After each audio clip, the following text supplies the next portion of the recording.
Ok.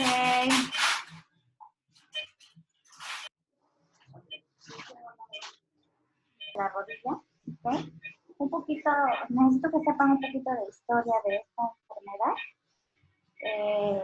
Saben que la definición etimológica de osteoartrosis, permítanme,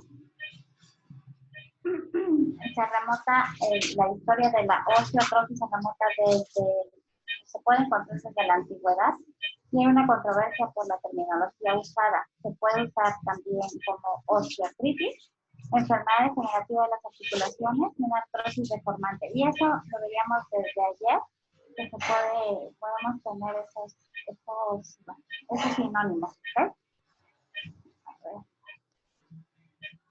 Ahí está mejor. ¿Okay? Tenemos reportes desde paleontología, que desde los siglos XIX y XX, con este autor, ya encontrábamos algunos materiales desde Egipto que nos definían que ya existía ese tipo de enfermedades. ¿Okay? También se encontraron algunas momias o fósiles animales que podíamos encontrar esas alteraciones.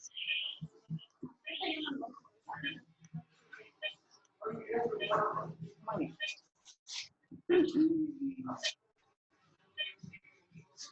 Vean, en el periodo Mioceno y Pleistoceno, ya también veíamos algunos animales que podían tener esas alteraciones a nivel articular.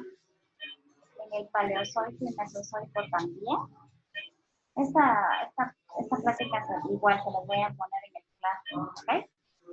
Entonces, sabemos que desde tiempos muy remotos, vean, los neandertales, en Egipto, en los tiempos de los faraones, ya teníamos reportes de la enfermedad osteoarticular. ¿Okay? En algunos textos griegos también se encuentran, en los galos, celtas y germanos, también hay reportes de osteoartrosis y parodontosis. En el periodo bizantino y desde desde que se estudió la acupuntura, también tenemos técnicas que nos ayudaban para el tratamiento sintomático de la osteoartrosis. En Roma, en América precolombina también existen todos estos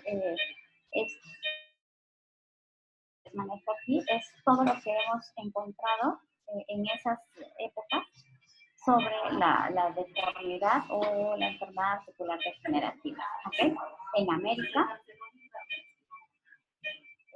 sabemos que conforme vamos avanzando de edad, también la osteoartrosis se puede presentar más fácilmente. Teníamos que habían varias teorías y en este libro se encuentra que es un libro medieval, la teoría de los humores, que cómo se podían tratar algunas de las enfermedades. También Juliette Roberts, en el año 1985, describe que se encontraron 400 esqueletos medievales del siglo X al siglo XV, en donde ya tenían deformidades y se encontraban alta incidencia de osteoartrosis, tanto por artritis periférica, por gota, por psoriasis y por artritis reumatoide. Entonces, los reportes en realidad de la osteoartrosis remontan desde eras muy remotas. Por supuesto que se le ha dado mucha ojo en este tiempo, por lo que decíamos al principio, que la edad de los pacientes ha hecho, o la esperanza de vida que teníamos antes era menor a la esperanza de vida que tenemos ahora. Entonces, aunque todo esto es parte de la historia, es importante que ustedes conozcan que sí tenemos reportes de esta enfermedad desde hace muchísimos años, ¿ok? Permítame tantito. ¿Sí? Bueno, entonces, aunque esta clase es bastante histórica, es importante que lo conozcan, se los voy a mandar, ¿ok? Pero lo que me importa más es que conozcan la fisiopatología. ¿Por qué? Porque de ahí va a venir el tratamiento que nosotros les podemos indicar a los pacientes.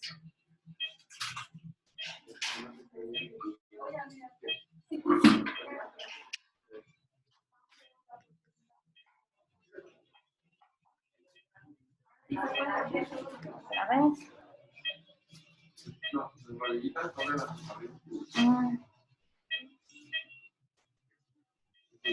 pecho, el barbilla queda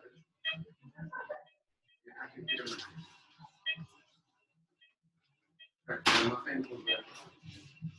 La pone su pecho, su barbilla pega aquí.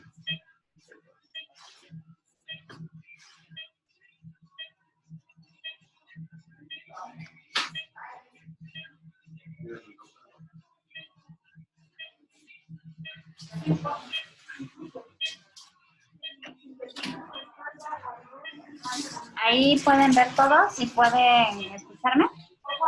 Sí, doctora. Ok, muy bien. Entonces, la primera presentación es básicamente de cómo estaba la osteoartritis o cómo se empezó a describir desde periodos muy antiguos hasta la actualidad. Es importante que lo sepan, sí, pero no es algo que les vayan a preguntar en el examen de residencia, por ejemplo, ¿ok? Pero sí, lo que sí es importante es que vean cómo se puede llegar a tratar la osteoartrosis.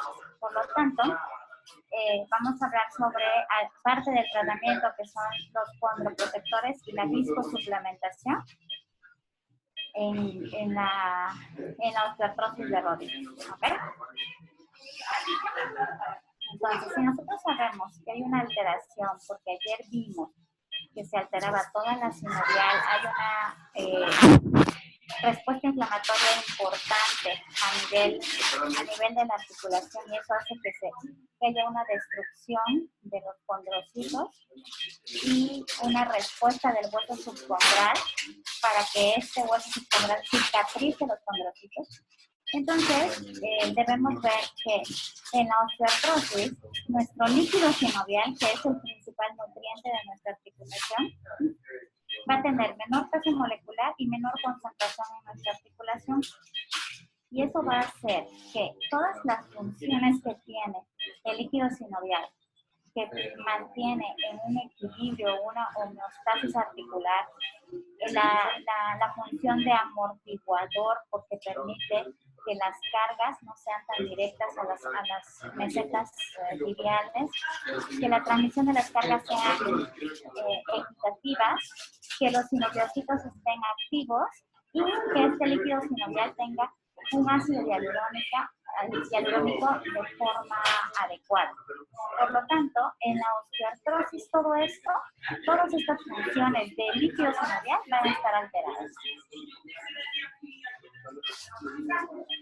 ¿Y eso por qué se da? Todo esto es por algo que se llama envejecimiento o el estrés oxidativo en la osteoartrosis. Sabemos que hay un estrés oxidativo. ¿Por qué? Porque hay una inflamación exagerada en nuestra articulación, se producen muchos radicales libres, eso produce daño celular. ¿Y a qué células? Pues a los condrocitos. Por lo tanto, hay una base molecular de un mecanismo patogénico único, sencillo y universal. Pero si esto lo asociamos a la diabetes mellitus, al artritis reumatoide o a cualquier enfermedad que el paciente tenga, entonces estamos hablando. Hola, doctora. Y luego, hago la hoja. Estamos hablando que ya tenemos, además del estrés oxidativo por los radicales libres, tenemos todas las enfermedades que nos pueden ocasionar que se agrave este cuadro. ¿Okay?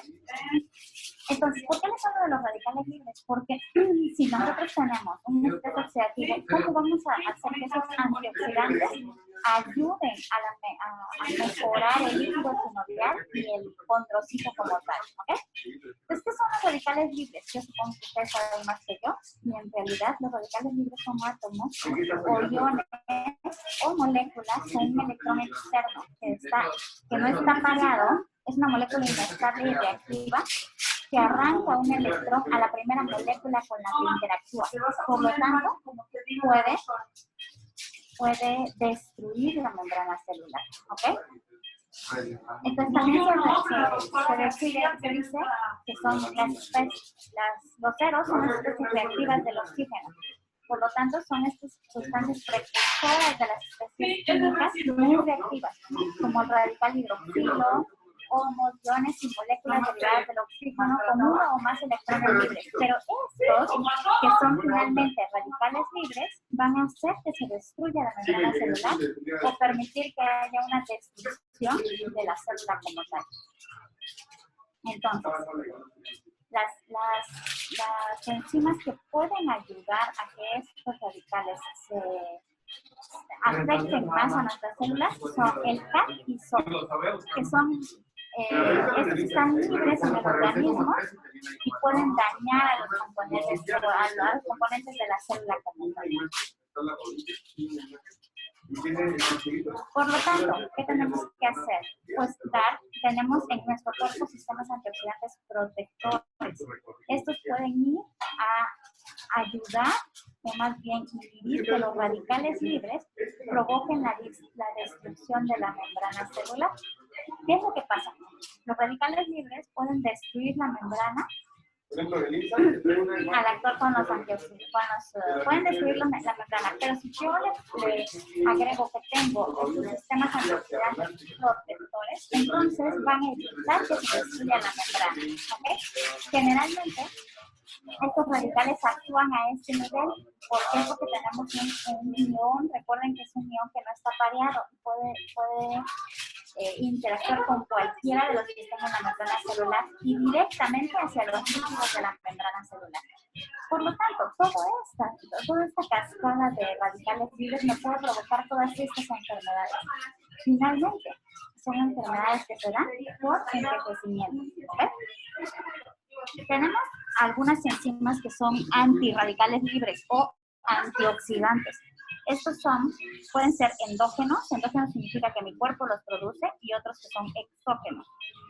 Entre los endógenos vamos a encontrar el superóxido de dismutasa, catalasa, glutatión peroxidasa, glutatión reductasa, urato, ubiquinonas, que también se denominan coenzima Q.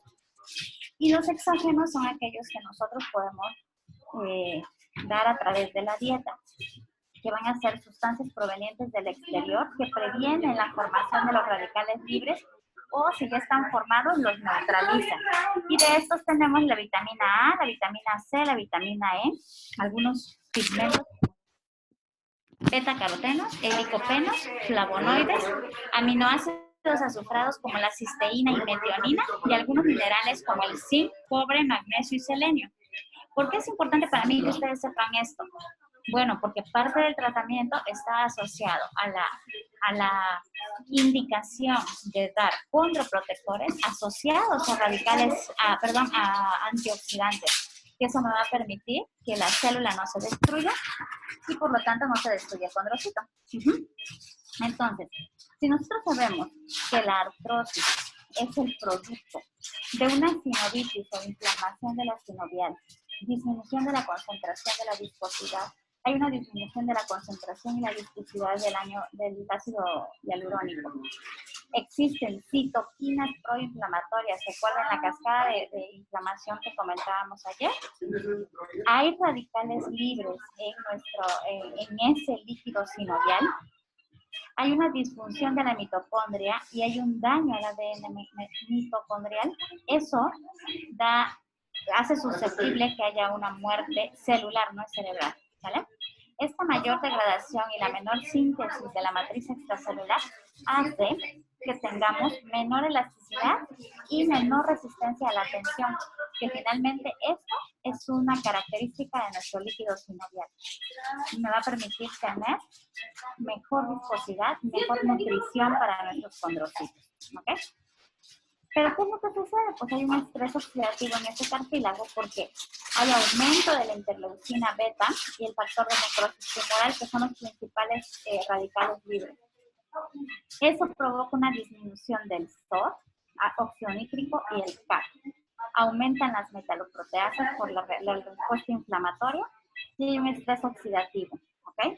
Esto condiciona, la primera, la disminución de los protectores, de los radicales libres, hace que haya un aumento de los peroxinitritos, hay erosión del telómero a nivel de la célula y una disminución de las prolinas, ¿ok? Y el estrés oxidativo que va a provocar un aumento de la oxidación de los lípidos. Esto me va a dar como resultado una disminución en la síntesis de colágeno y un aumento en la destrucción de este colágeno. Eso se describe como ¿qué? Como daño al cartílago. Entonces ustedes como médicos, ¿qué es lo que ven? Lesiones a nivel de la rodilla, de la cadera, del hombro. Pero en realidad hay una cascada en realidad de inflamación que provoca este daño. ¿Okay? Entonces ustedes tienen que es importante. Por lo tanto, parte del tratamiento, como decíamos ayer, es la condroprotección. Aunque existen guías generalmente americanas y europeas que nos dicen que debemos combinar algún sulfato de glucosamina, por ejemplo, o poder combinar el sulfato, puede ser solo o combinado con controlfil sulfato. Eso puede resultar beneficioso sintomáticamente en algunos pacientes con osteoartritis, pero sabemos que tenemos muchos condroprotectores, no solo la glucosamina, no solo la condroitina. Entonces, todos esos condroprotectores que finalmente son combinaciones para mejorar la nutrición del cartílago articular. ¿Okay? Parte de uno de los condroprotectores es este, que es ácido hialurónico, colágeno hidrolizado, extracto de granada y vitamina C. Y estamos hablando que los dos que están abajo son antioxidantes, por lo tanto debemos combinar el ácido hialurónico, colágeno, que es finalmente, esos son los condroprotectores, más antioxidantes. ¿Okay? Este es uno de los más importantes condroprotectores porque viene en una sola cápsula, ¿ok? Pero nosotros podemos llegar a usar cualquier condroprotector siempre y cuando sea la dosis correcta y por tiempo indefinido. ¿Cuánto tiempo debemos iniciar para saber si nos funciona o no? Por lo menos 8 semanas. Si en 8 semanas mi paciente siente mejoría del dolor, la movilidad, entonces es un tratamiento que le va a funcionar y yo me lo puedo llevar hasta 5 años de tratamiento o indefinidamente sin ningún problema. ¿Okay? Existen tenemos otras armas para poder tratar a los pacientes de forma conservadora y eso se denomina viscosuplementación.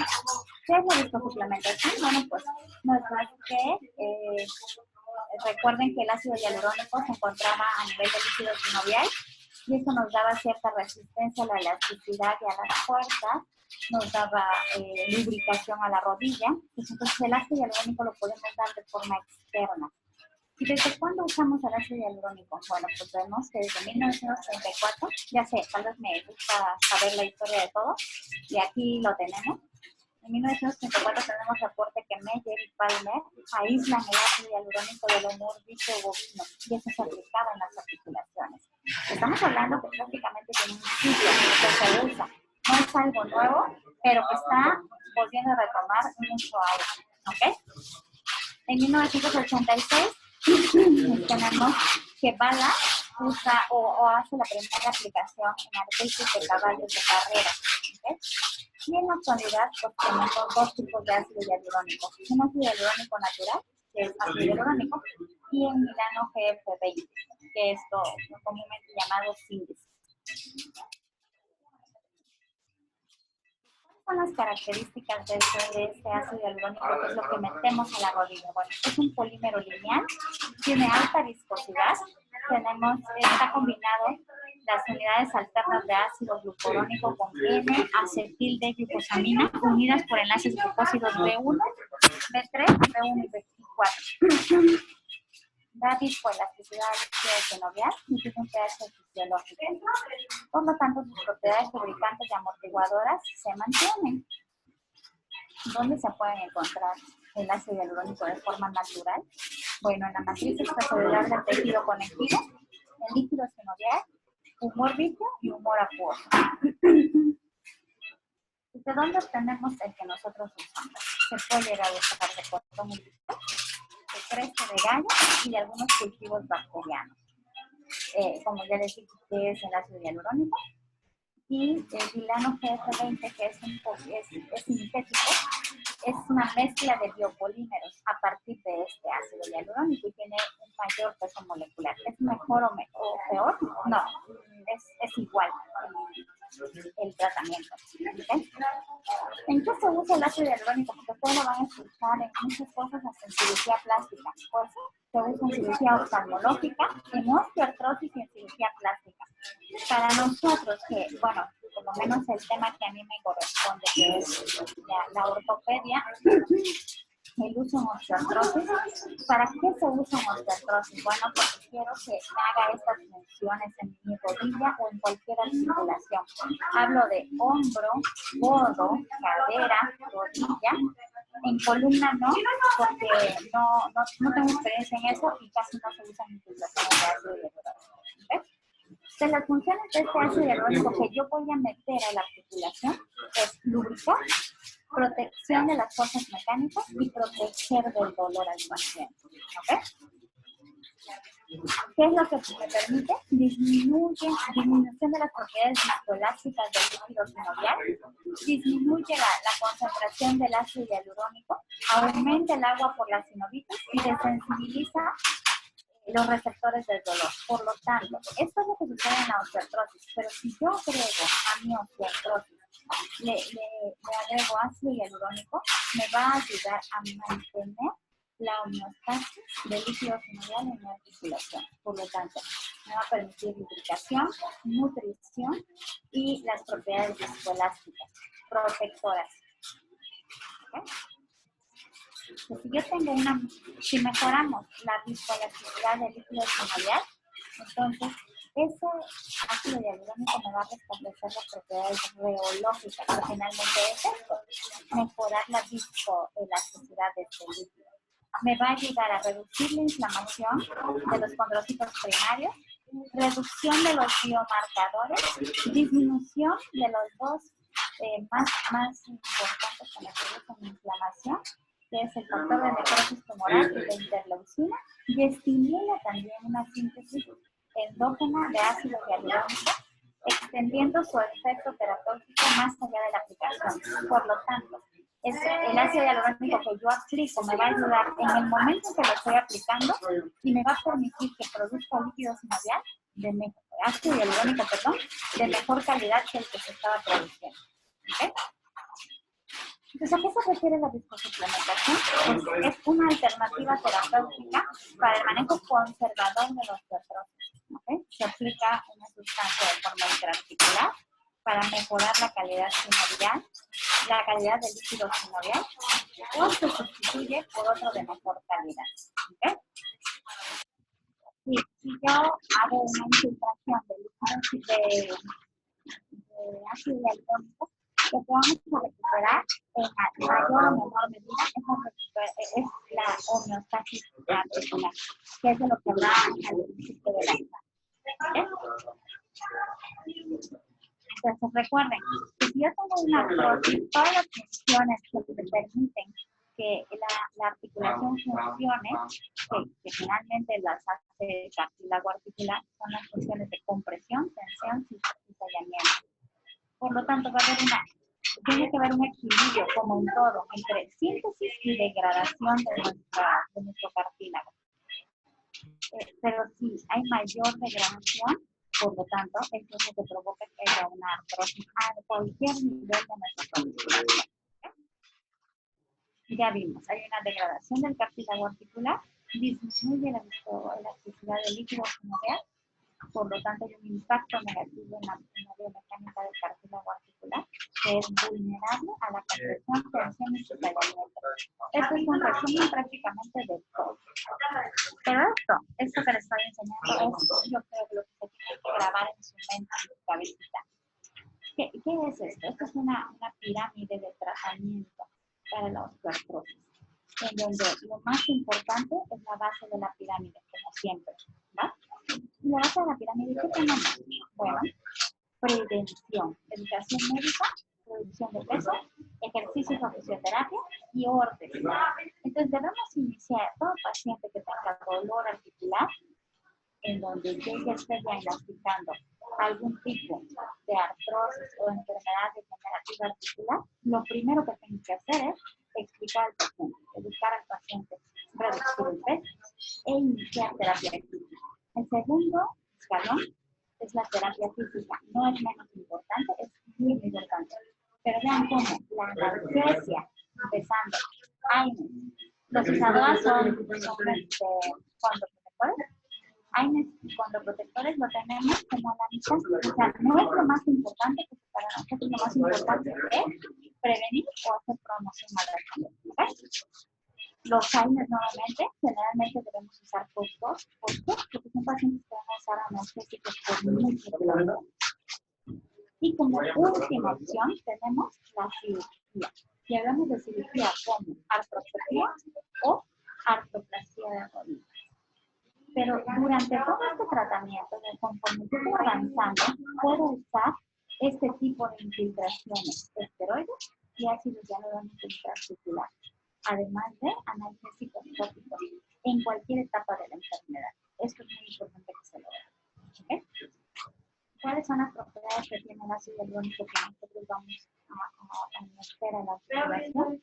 Bueno, recordemos que el ácido hialurónico es un heteropolisacárido, es una cadena de polisacáridos constituida por unidades repetidas de glucacárido de acetilglucosamina y ácido hialurónico. Ya lo explicamos previamente. Esas son las cadenas. ¿En qué volumen lo tenemos? Tenemos de 2.5 a 4 miligramos por mililitro. Una articulación sana. Pero cuando tenemos una articulación dañada por los osteoporosis, hay una disminución hasta un tercio del tamaño de la molécula y pierde sus propiedades. Por lo tanto, y vean, como el líquido sinovial también aumenta su volumen. Por eso se ve una rodilla inflamada, hinchada y puede haber derrames. Por lo tanto, si yo agrego ácido hialurónico de mejor calidad, estoy logrando que este de mala calidad se destruya y me forme ácido hialurónico de buena calidad. ¿Okay? Entonces, me va a mejorar la calidad funcional, por lo tanto va a aliviar el dolor y va a recuperar la función, esa articulación. Y va a desacelerar o detener la progresión del deterioro articular. ¿Cuándo está indicado? Bueno, cuando tenemos dolor crónico, cuando hay afección del tejido sinovial, cuando hay degeneración del cartílago articular, cuando hay alteraciones del hueso periarticular y circunflejar y cuando hay inflamación sinovial. Entonces, esto es un resumen. Sabemos que hay factores inflamatorios, estas metaloproteasas que igual ayudan a que se destruya todo, citoquinas inflamatorias, colágenas. Eso va a hacer que se produzca la osteoartrosis. Es importante estos factores, por supuesto, como lo veíamos en todas las demás osteoartrosis, la obesidad, historia de traumatismo, uso repetido de la articulación, por ejemplo, una persona que es corredora o que es futbolista, se va a destruir la rodilla antes que cualquier otra persona. Algunas alteraciones genéticas, desórdenes metabólicos, debilidad muscular, infecciones y depósitos de cristales son factores importantes a tomar en cuenta. ¿Ok? Estos son estudios que podemos realizar para que ustedes puedan checar que hay literatura que habla sobre el uso o sea, en pro o en contra del uso de ácido hialurónico en nuestros pacientes con osteoporosis. Hasta aquí vamos a dejarlo por hoy. Ya tengo que empezar a operar. Y los veo mañana a las 9 de la mañana. ¿Ok? Sí, doctora. Sí, doctora, gracias. Por favor, necesito que me manden sus preguntas o me escriban y mañana me las digan sobre estas dos presentaciones. Bueno, finalmente fue una, es sobre osteoartrosis de Javier. Porque vamos a empezar a operar. Ya están aquí sus compañeras, a ver si las logran ver. Vamos a empezar, doctora. Sí.